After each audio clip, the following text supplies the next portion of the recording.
বাংলাদেশে বিরোধী সমর্থক এবং সাংবাদিকদের গ্রেপ্তারের সমালোচনা করেছে আন্তর্জাতিক মানবাধিকার সংস্থা HRW।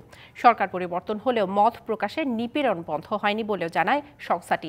স্থানীয় সময় বৃহস্পতিবার সংস্থাটির ওয়ার্ল্ড রিপোর্ট 2025-এ এসব তথ্য তুলে ধরা হয়েছে।